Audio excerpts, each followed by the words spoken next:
Good morning. My name is Frank, and I will be your conference operator today. At this time, I would like to welcome everyone to the PNC Financial Services Group earnings conference call. All lines have been placed on mute to prevent any background noise. After the speaker's remarks, there will be a question-and-answer session.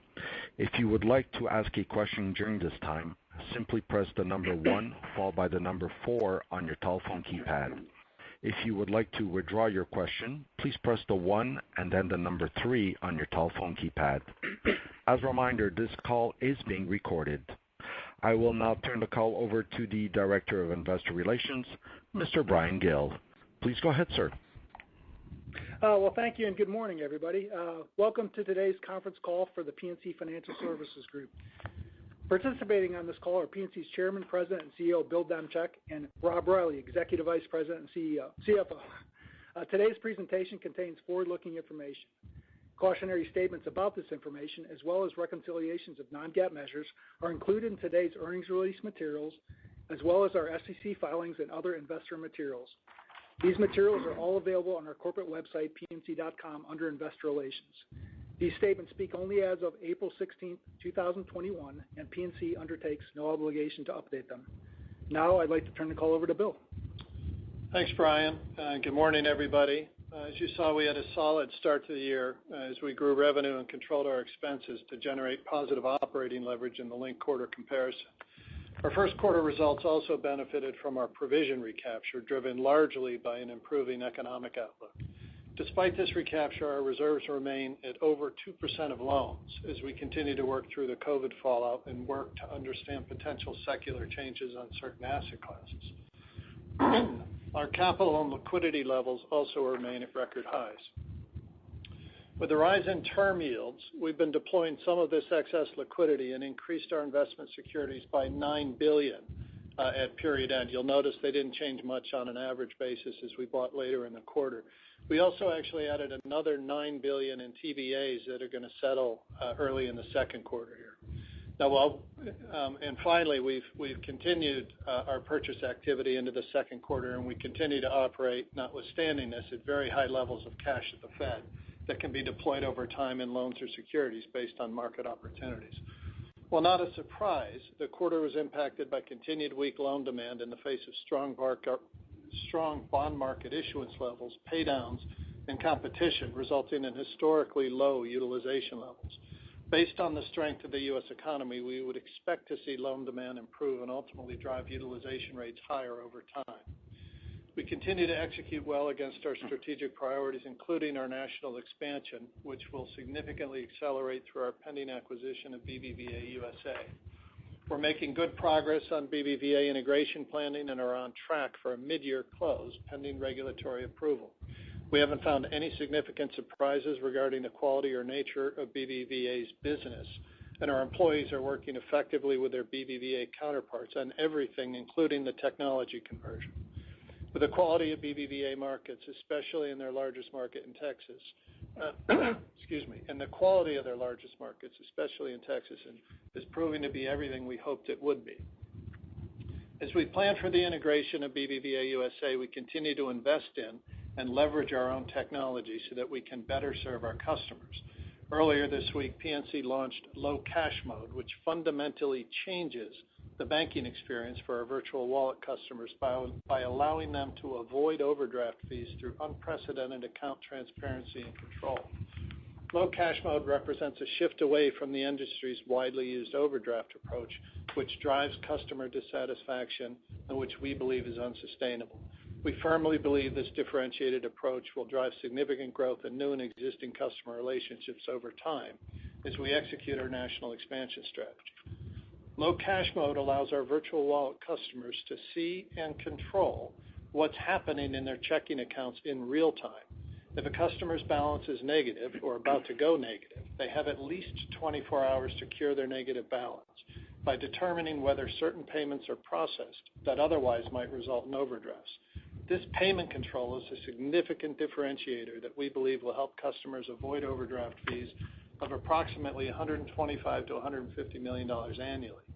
PNC's full year 21 revenue outlook anticipated this fee reduction as did our estimate of BBVA's PPNR contribution to PNC as a result is not impacted by this change. I'd like to close by thanking our employees who continue to support our clients and communities through the various COVID challenges by executing on our value-added relationship-based model. And with that, I'll turn it over to Rob for a closer look at results, and then we'll take your questions. Thanks, Bill, and good morning, everyone. As you've seen, we reported first quarter net income of $1.8 billion, or $4.10 per diluted common share. Our balance sheet is on slide 3 and is presented on an average basis.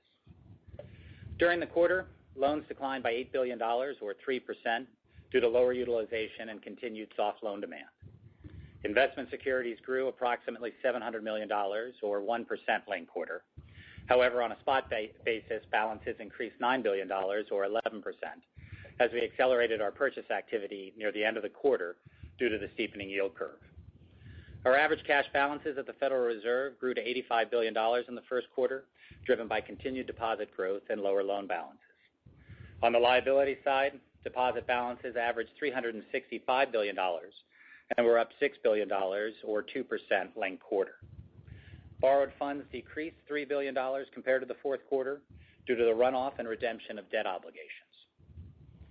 Our tangible book value was $96.57 per common share as of March 31st, a decrease on a linked quarter basis, primarily due to a decline in AOCI. Year over year, tangible book value increased 14%. And as of March 31st, 2021, our CET1 ratio was estimated to be 12.6%. Regarding capital return, our board recently approved a quarterly cash dividend on common stock of $1.15 per share, or approximately $500 million. And as you know, we continue to suspend our share repurchases during the first quarter as we await regulatory approval for our pending Bbva USA acquisition. Assuming a mid-year close, we expect to resume share repurchases in the second half of the year. Slide 4 shows our average loans and deposits in more detail.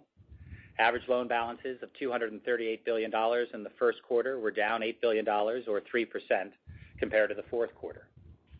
Commercial loan balances declined $5.4 billion, or 3%, as overall utilization rates declined to historically low levels. Beyond that, Paycheck Protection Program balances remained flat, as originations were offset by loans forgiven. And within our commercial real estate business, multifamily warehouse lending declined seasonally by $2 billion. Consumer loans were down $2.3 billion, with lower balances across all consumer categories as loan demand continued to soften due to the higher consumer cash levels. The yield on loan balances was 3.38%, a 3 basis point increase compared to the fourth quarter. However, the increase reflected elevated commercial real estate prepayment fees and higher PPP loan forgiveness during the quarter. The rate paid on our interest-bearing deposits is now 6 basis points, a 2 basis point decline linked quarter. Average deposits increased $6 billion, or 2%, driven by enhanced consumer liquidity, primarily related to government stimulus payments. In the year-over-year comparison, total average loans decreased 2%, or $5 billion, primarily due to the elevated drawdowns that occurred during the first quarter of 2020. Deposits increased $76 billion, or 26%, and again were driven by the high cash balances of our customers. As a point of context, consumer checking account balances are, on average, roughly 40% higher than this time a year ago. As a result, our period-end loan-to-deposit ratio has declined to a historic low of 63% at the end of the first quarter, compared to 87% in the same period in 2020. Slide 5 details the change in our average securities and Federal Reserve balances over the past year. Security balances of $86 billion in the first quarter increased $2 billion, or 2%, compared to the same period a year ago. Over the same time, our Fed balances have increased nearly fivefold, driven by significant government stimulus, as well as the proceeds from the sale of our equity investment in BlackRock. As most of you know, during 2020, we were patient in deploying this excess liquidity while interest rates remained at historically low levels. However, with the recent yield curve steepening, we accelerated our rate of purchasing, increasing our spot balances by $9 billion, with another $9 billion of forward settling securities as of March 31st.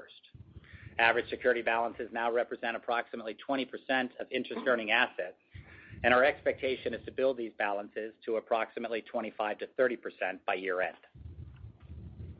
As you can see on slide 6, net income of $1.8 billion grew 25% compared to the fourth quarter, reflecting strong pre-tax, pre-provision earnings and a substantial provision recapture. First quarter revenue was $4.2 billion, up slightly compared with the fourth quarter, driven by higher non-interest income, which was 44% of total revenue in the first quarter. Expenses declined $134 million, or 5%, and remained well controlled. The provision recapture of $551 million reflected improved forecasted economic conditions and lower loan balances. Now let's discuss the key drivers of this performance in more detail. Turning to slide 7, this chart illustrates our diversified business mix. Total revenue increased $12 million compared to the fourth quarter of 2020. Net interest income of $2.3 billion was down $76 million, or 3%, primarily due to lower loan balances and 2 fewer days. Net interest margin of 2.27% declined 5 basis points, reflecting the impact of higher Fed cash balances.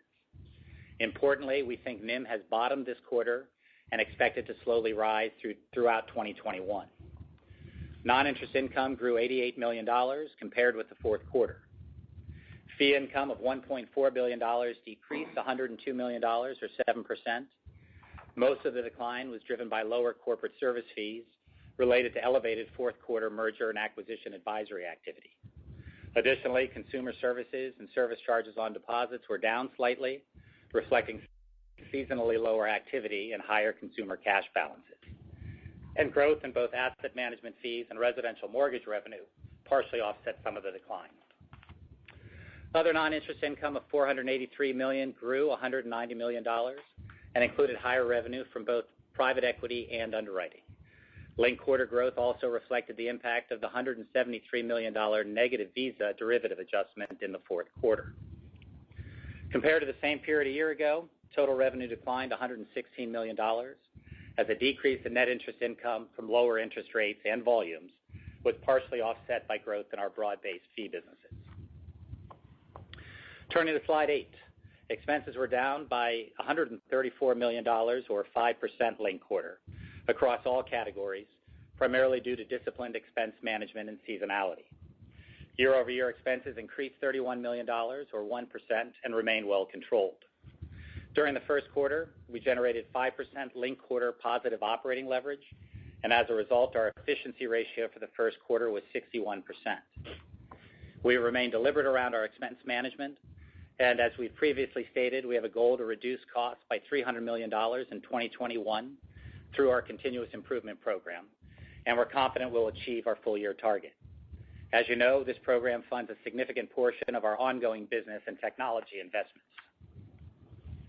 Our credit metrics are presented on slide 9 and reflect improvement in all these 3 major categories. Non-performing loans decreased $148 million, or 6%, compared to December 31st. Commercial non-performing loans declined by $174 million, or 19%, which reflected portfolio activity as well as improved credit performance. Consumer non-performing loans increased $26 million related to residential real estate and home equity loans as a result of borrowers exiting forbearance. Total delinquencies of $1.1 billion at March 31st decreased $217 million, or 16%. Consumer loan delinquencies declined $203 million, primarily due to lower auto and residential real estate. And commercial loan delinquencies decreased by $14 million. Net charge-offs for loans and leases were $146 million, a decline of $83 million linked quarter. Commercial net charge-offs of $51 million decreased by $58 million, driven by lower gross charge-offs. And consumer net charge-offs of $95 million declined by $25 million, primarily in our auto and credit card portfolios. Annualized net charge-offs to total loans in the first quarter was 25 basis points, a decrease of 10 basis points compared to the same period last year. Slide 10 shows the $724 million reduction in our allowance for credit losses during the first quarter. Portfolio changes represented $251 million of the decline, primarily driven by lower loan balances. $473 million of the release in reserves was related to economic and qualitative factors. Improvement in our economic outlook was partially offset by increased reserves within our CRE portfolio, particularly in the areas directly impacted by COVID.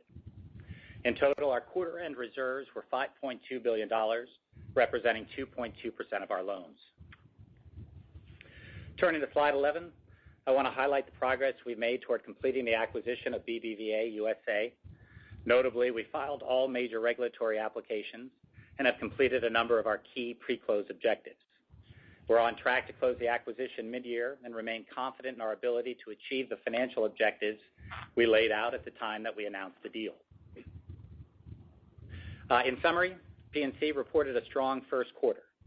In regard to our view of the overall economy, our current expectations are for GDP to surpass pre-recession levels sometime during the third quarter, and for the Fed funds rate to remain near zero throughout 2021.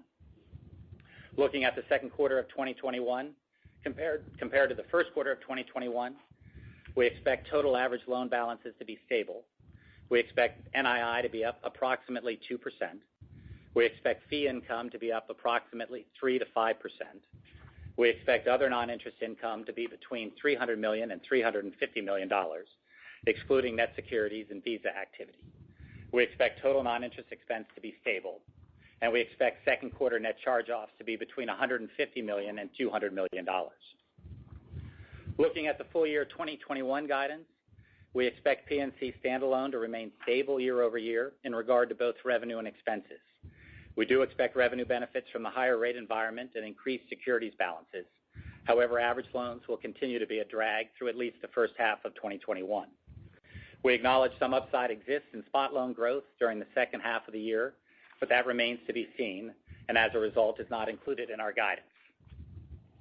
Regarding the pending acquisition of Bbva USA, we're increasing our expectations for the full year benefit to PNC's 2021 pre-provision net revenue from $600 million to $700 million, primarily driven by refinements to interest rate assumptions. Consistent with last quarter, this expectation excludes integration costs and assumes a mid-year close. And with that, Bill and I are ready to take your questions. Thank you. At this time, if you would like to ask a question, please press the number 1 followed by the 4 on your telephone keypad. Please hold while we compile the Q&A roster. Thank you.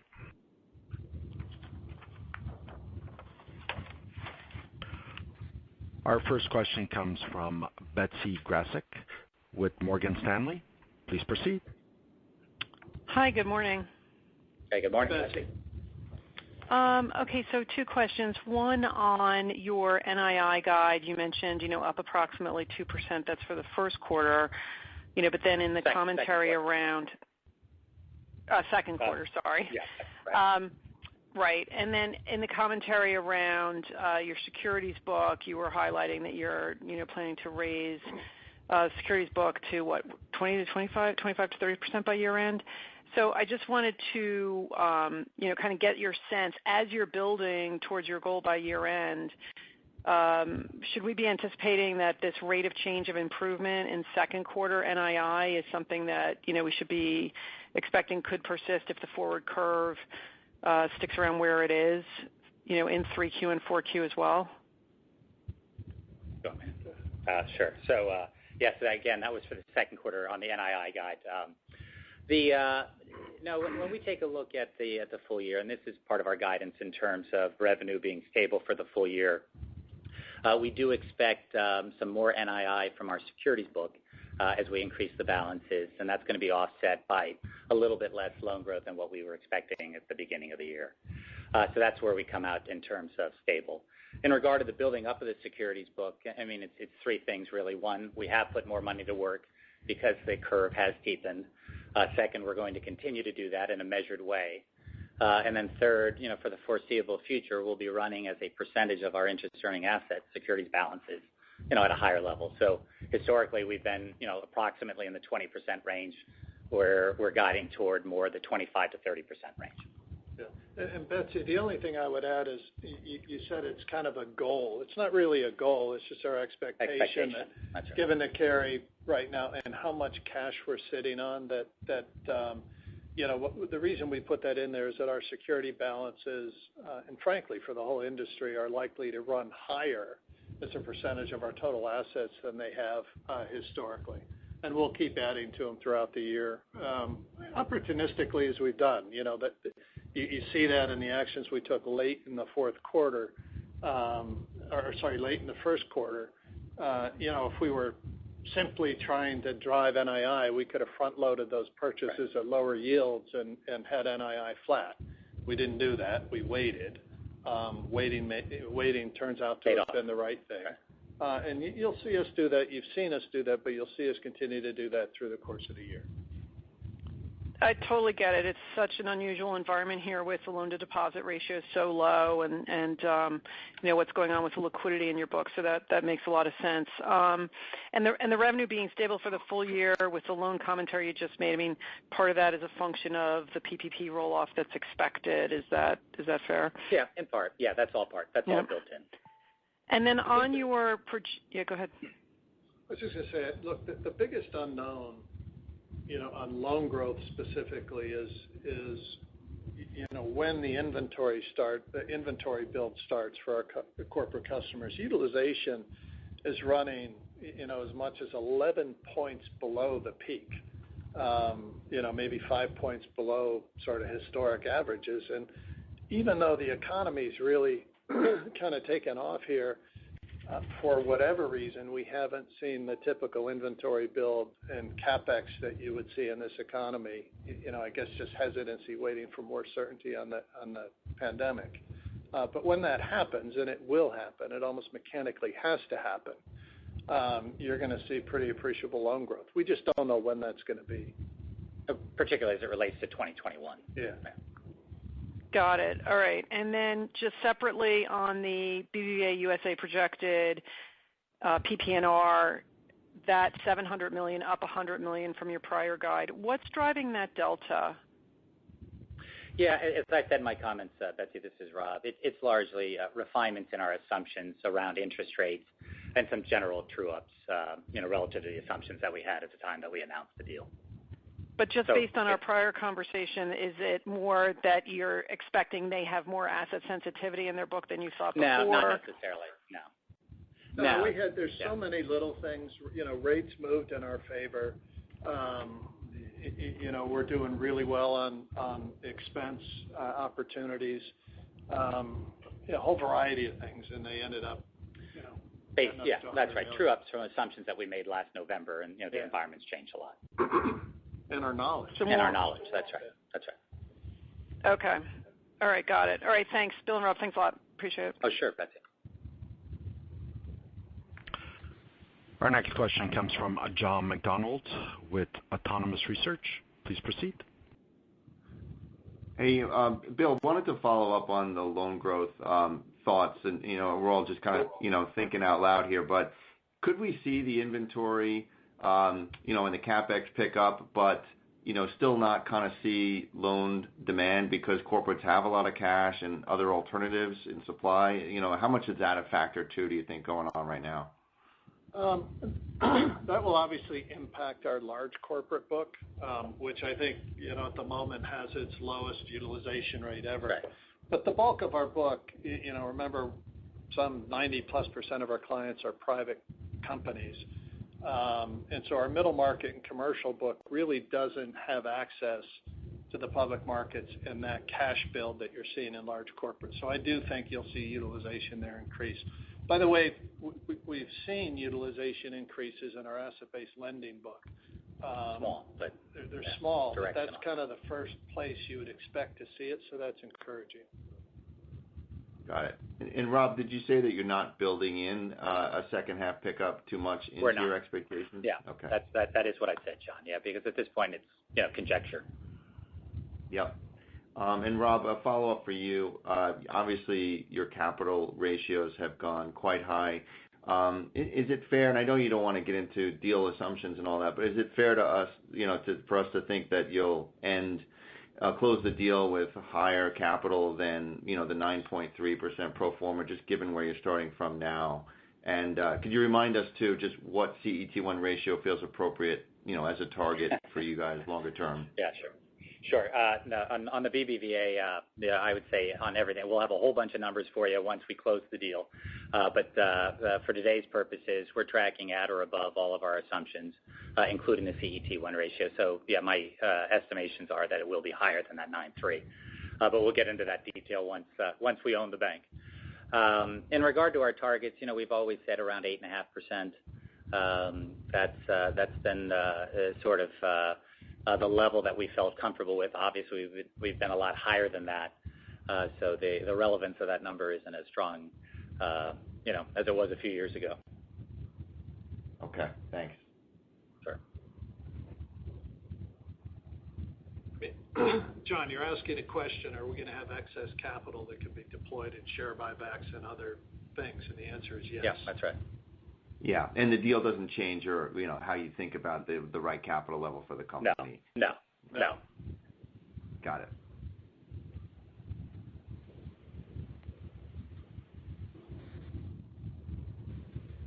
Our next question comes from Scott Siefers with Piper Sandler. Please proceed. Morning, guys. Hey, thank you for taking the question. And maybe to revisit the loan growth thing. You guys are seeing the same trends as everybody else, but you guys are a bit unique in terms of how much of the country you see. Are there any geographic differences on utilization or sort of hesitancy on inventory? 'Cause, certain parts of the country just didn't necessarily shut down. They reopened earlier, more quickly, et cetera. I guess I'm just curious if there's any differences either geographically or anywhere. Not particularly, no. We haven't seen geographic differences. Utilization is low, across the board. I think one of the issues is supply chains have been so disrupted that people actually can't build inventory. Yeah. And we're strangely being held back by demand and production capacity. Yeah. Yeah, no, that definitely makes sense. It's just such an unusual phenomenon. But I appreciate the thoughts there. And then maybe just more of a ticky-tack one. The other fee expectation, so it was a very, very strong quarter this quarter. I think the guide is a bit higher than is typical in the second quarter. Just maybe sort of the nuance, Rob, on just sort of how you're thinking about that line going forward. Yeah, that's we get some volatility on that, quarter to quarter because there's a lot of elements there. But the guide of the 300 to the 350 is, what we expect to occur in the second quarter. Yeah. Okay. All right. Perfect. Thank you. Sure. Our next question comes from Erika Najarian with Bank of America. Please proceed. Hi, good morning. During this earnings season, we've asked a lot of questions as analysts of, when loan growth is going to recover from a, cyclical standpoint. But I'm wondering, given, the deal expected to close in mid-year, and as we think about, how this could potentially help, maybe Bill talk through, how these newer markets could potentially, give you an even better opportunity to capture loan growth recovery once that comes. Well, I think that's going to be the case, but I think one of the things we've been careful to do in sort of framing our expectations for you guys around Bbva was we recognize that there are parts of their balance sheet that we would likely shrink,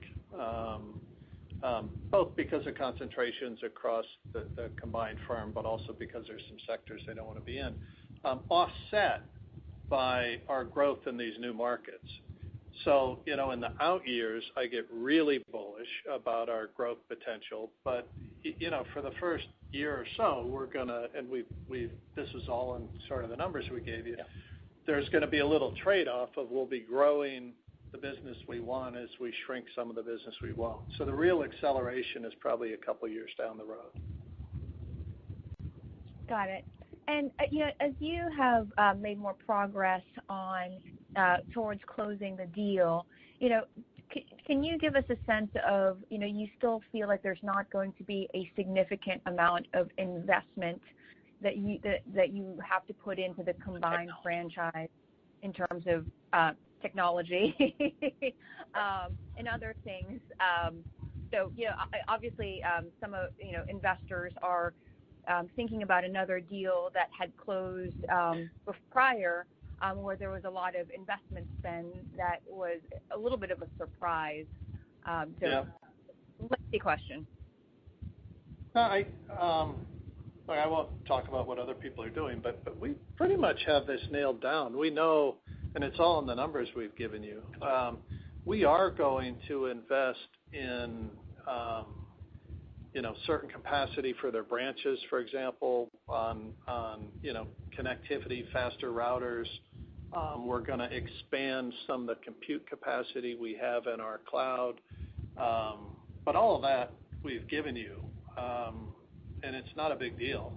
It was all on the deal assumptions, and all those things are proving to be correct. Got it. Thank you. Yeah, sure. Our next question comes from Ken Usdin with Jefferies. Please proceed. Hey, good morning, guys. Just want to follow up on the fee side, 3-5 growth in the second off of what was pretty good numbers to begin in the first. Just wondering if you could help us understand just where your expected growth is coming from and what do you think is going to lead that forward. Thanks. Oh, sure, Ken. I would say on the fees, as we look forward to the second quarter relative to the guide, corporate services and consumer services, will be up, we'd expect in sort of that mid-single-digit range. And then the other fee categories, asset management, mortgage, and service charges on deposits, probably low single digits. So that's sort of how we get to that range.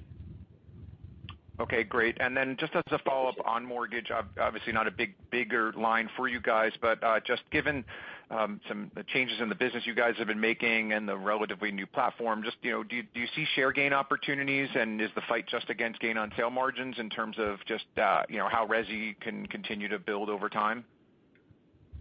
Oh yeah, I mean, hey, mortgage isn't as big of a percentage of our businesses as others, but we're very excited about what we've built and the opportunities that we have.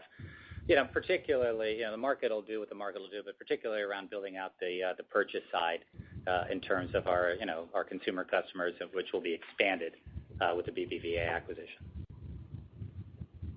Okay, last little follow-up, just Rob, I know you guys don't really give us a number on just premium am inside the bond book, but can you just help us understand, has it been a drag? Is it you're buying a lot of bonds, you're probably still buying some premium bonds too? Just how should we just think about that big picture? Yeah, Thanks. it's come down a little bit, and we'd expect it to continue to come down a bit. Even with purchases? And it is in the numbers, yeah, even with the purchases. Okay, got it. All right, thank you. Sure. Our next question comes from Mike Mayo with Wells Fargo Securities. Please proceed. Hi. In terms of the guidance for the acquisition, so from $600 million to $700 million, look, the bank index is up 40% since November 15th when you announced the deal. So I guess it seems logical that your benefits are going to be greater, especially with a fixed price. So what does that mean for 2022 and the ultimate savings? I mean, mathematically, if you look at the industry and you look at Bbva, of course it should be higher at this point. It's good timing. Can you say what it means for the next kind of couple years? I'm trying to figure out where you're going with that, Mike. I mean, we're gonna once we close the deal, we'll give you some updates on numbers and so forth. I guess what I would say to you is I remain now, so even to a greater extent, really excited by the out-year growth potential of this deal. When you do a deal, you give kind of, a year and a half worth of guidance when all the marbles are thrown up in the air and you're working on cost saves and integration.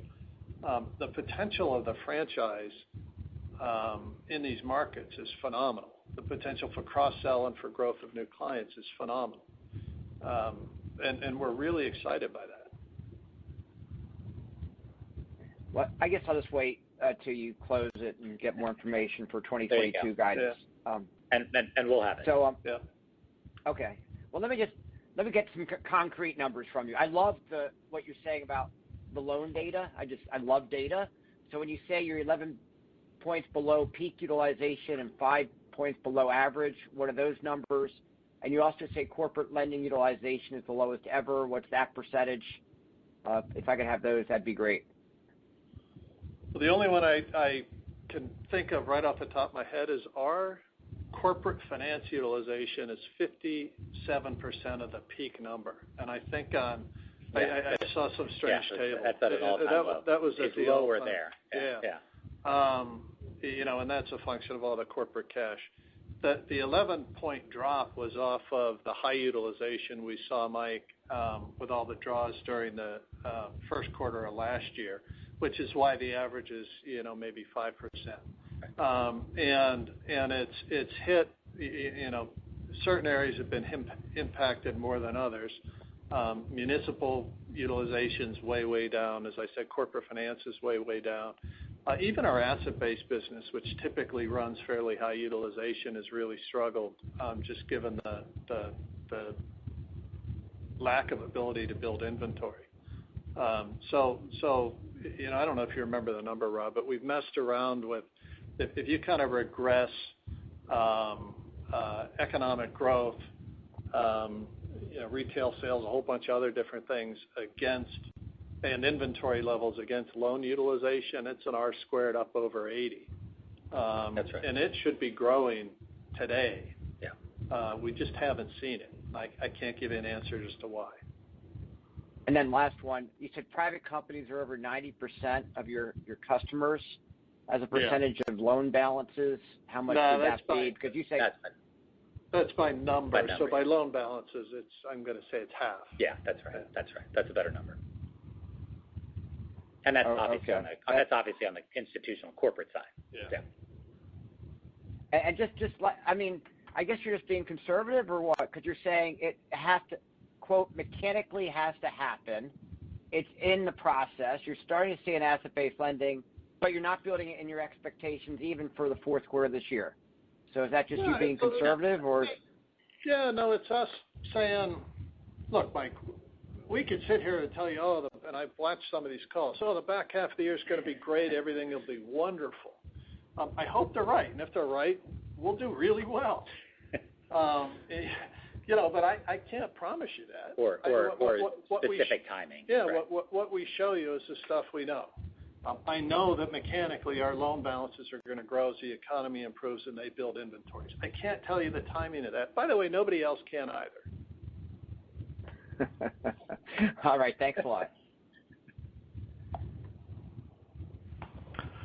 As a reminder, to register a question, please press the 1 followed by the 4 on your telephone keypad. Our next question comes from Gerard Cassidy with RBC.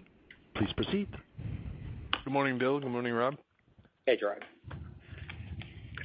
Can you guys talk about, your deposit balances, of course, are up dramatically. You've given that to us. And Bill, you've talked about the utilization, of your customers with the liquidity. Is that the number one driver of possibly taking deposits down, or some of your peer, custody bank is not necessarily your peer, but the custody banks are hoping for higher rates to bring their balances down. How much would rising short-term interest rates help you guys bring down your deposit balances to get the loan-to-deposit ratio in more of a historical, relationship without having the loans having to grow dramatically? I don't think rising short-term rates has any impact at all.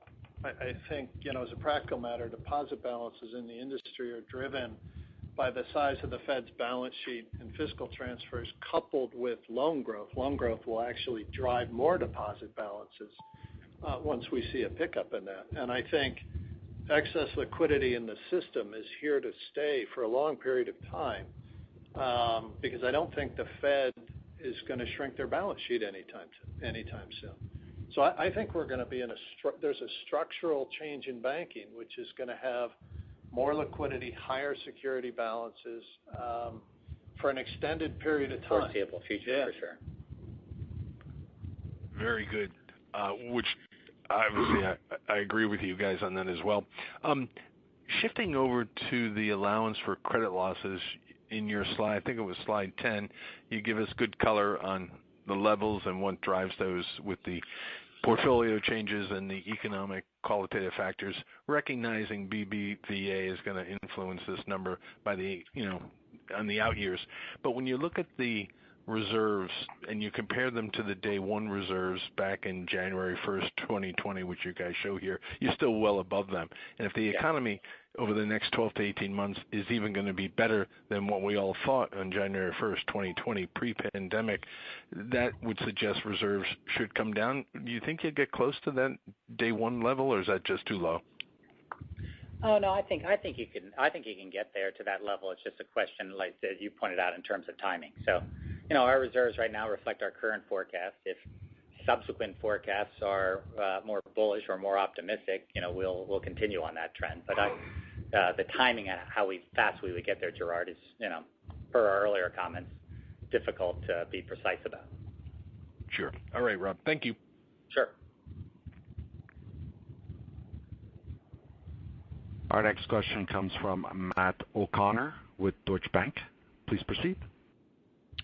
Good morning.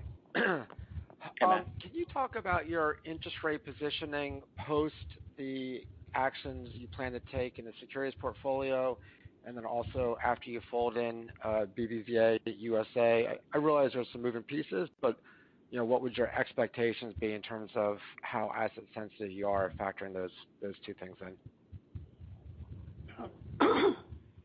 We're going to still end up being asset sensitive. I mean, largely because even with our suggested build, the deposits we're going to have with the Fed are going to be quite large. I would tell you that our duration of equity and measured asset sensitivity has decreased as a function of the rise in rates, but that's less about what we're doing and more about the negative convexity in a bank's balance sheet. Okay. Any ways to kind of just frame how meaningfully levered you will be to rates? I guess both the short and long end.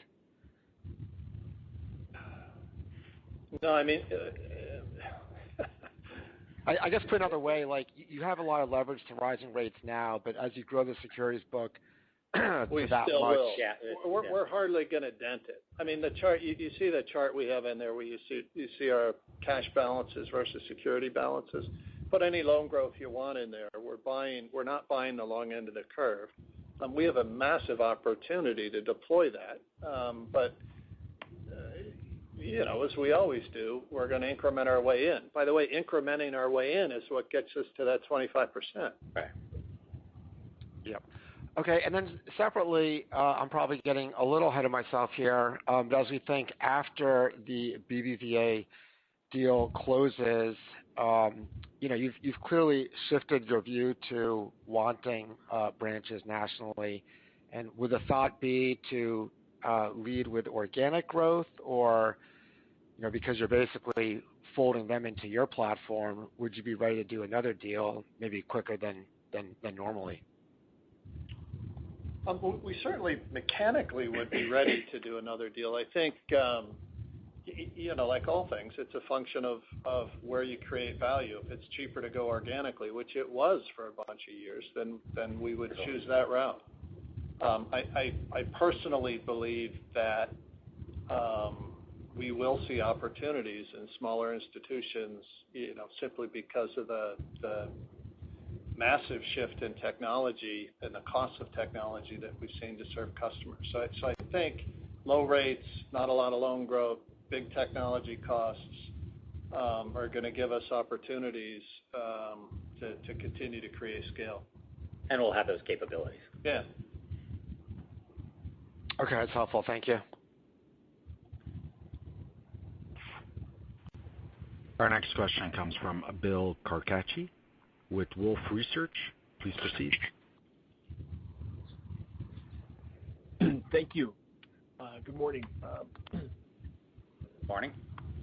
So, Bill and Rob, can you discuss how you guys are thinking about pent-up demand dynamics for your consumer versus commercial customers? Where is there greater gearing to the reopening, and how do excess savings and excess liquidity on both sides shape your view? Well, sort of our outlook for consumer lending, is that sort of what you're getting? Trying to find your question there. Yeah, I guess just thinking about as we look to sort of these pent-up demand dynamics and sort of like the reopening and kind of animal spirits being unleashed as you look to the second half of the year and all of that being a positive, for loan growth. How does that differ between the consumer and the commercial sides? There's a lot of liquidity sitting around on commercial balance sheets. There's consumer has a lot of savings. Does that sort of delay the rebound and balance growth on each side, or are both sides going to be affected similarly or differently? Could maybe perspective. Yeah, I see where you're going. I think consumer lending is going to drag C&I increase. Right. I think consumers are really flush with cash. You've seen retail sales. I think they continue to accelerate, by the way. But what's happening is the people who don't borrow are buying, and the people who would normally borrow are sitting on fiscal payments that they're going to have to burn through over time before you see balance growth. We're seeing massive transaction volume, so we see it in our swipe fees in effect. But I don't know that you're going to see balance growth. I think consumer will lag commercial. And I get back to this place where, inside of commercial, the smaller non-public companies and even some of the smaller public companies will continue to rely on bank balance sheets to fuel their growth. Got it. That's very helpful. Bill, if maybe I could circle back on a question that I'd asked you a while ago about sort of the financial technology players like the Chimes of the world, and maybe just specifically on any color that you can give on perhaps how active you are in discussions with regulators regarding sort of the uneven playing field with many of these players, particularly, some of these players are benefiting from things like unregulated debit interchange, which was never intended for them. It was more for the smaller bank exemption that was intended for, post Durbin, and so I guess. Is there any expectation of a leveling of the playing field do you see in the future, or is this sort of the competitive landscape that is sort of the new reality?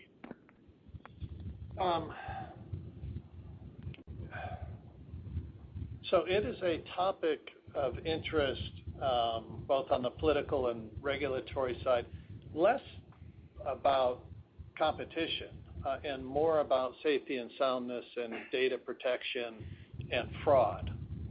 I'm not referring to Chime specifically, but rather new entrants into the payment space, the exponential increase in fraud we've seen because of less robust know your customer rules, and frankly, probably just because of the COVID environment. All of that has gathered the attention of politicians and regulators. The competition side, we're happy to compete. I'm somewhat shocked, actually. Nobody's asked me a question about low cash mode that we rolled out this yesterday, day before. That product is a result of years of technology investment that allows us, I think, is the only institution in the world to have effectively real-time capability of what's going on in our customers' accounts, and therefore showing them what's going on in their accounts, and therefore empowering them to choose what's going on in their accounts. No fintech has that. Go back to, because they rely on these small banks as their back office, which in turn are relying on 30-year-old COBOL-based, mainframe-based, batch processed, not very exciting core processors. I bring on the competition. At some point, they need to make money, but and